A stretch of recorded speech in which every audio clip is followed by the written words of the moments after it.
Welcome back, guys. Today is going to be Edgar Markov. I'm playing around with the lighting. It's kind of hard with the foil cards, but the way I'll structure this is I think to just show you guys the decks, and then after the fact come out with a second video explaining how the deck wins and going into some of the cards more in depth and why those cards were chosen. But we'll get right into it. So the creatures, of course, Edgar Markov. And you have a Linda, Stromkirk Captain, all the multicolored creatures, Tide Drinker, Legion Lieutenant, Cruel Celebrant, Marauding Blight Priest, Mirkwood Bats, great card, Cordial Vampire, Blood Artist, Malakir Blood Witch, Indulgent Aristocrat, Vampire Cutthroat, Vito, Null Priest, Yahini, Viscera Seer, probably one of the best sack outlets, Twilight Prophet, Gifted Aetherborn, Champion of Dusk, Bloodseeker, Sanctum Seeker, Vampire of the Dire Moon, Dracula, Nighthawk Scavenger, Vampire Nocturnus, Vampire Nighthawk, Captivating Vampire, Drana, Bloodghast, another great sacrificial creature, Knight of the Even Legion, Welcoming Vampire, Giver of Runes, Forerunner of the Legion, and Mavrin Fane. All right, moving into artifacts. So our sack outlets, Phyrexian Altar, Skull Clamp, huge in the deck for card draw as well.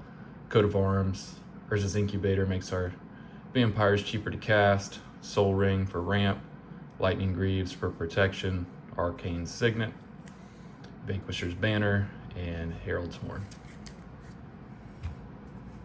Moving into instants, we've got Vampiric Tutor, the old art, Teferi's Protection, Deflecting Swat, Path to Exile, it's a cool path, and Swords to Plowshares. Going into sorceries, Demonic Tutor, Diabolic Tutor, Harsh Mercy, Wrath of God, and Idyllic Tutor. Now for our enchantments, we've got Exquisite Blood and Sanguine Bond. Most people know what those do. They do go infinite if you deal any sort of damage after they are cast on the field together. Grave Pact is awesome with Phyrexian Altar, or any other sack outlet with all the tokens. You can just kind of instantly cause your opponents to sacrifice creatures. Land Tax to thin our deck. A lot of people don't realize this card is better for than just getting lands. You're actually thinning your deck, and you only need so many lands. So if you hit it every time, you are making it so that you're taking lands out of the deck and you can get to your more valuable cards. Ghostly Prison for protection, Smothering Tithe for ramp, Anointed Procession, Cover of Darkness to make our vampires pretty hard to block, and Phyrexian Arena for card draw. Non-basic lands, we'll start off with our fetch lands, so Arid Mesa, Verdant Catacombs, Marsh Flats. Then we've got a Phyrexian Tower, another sack outlet.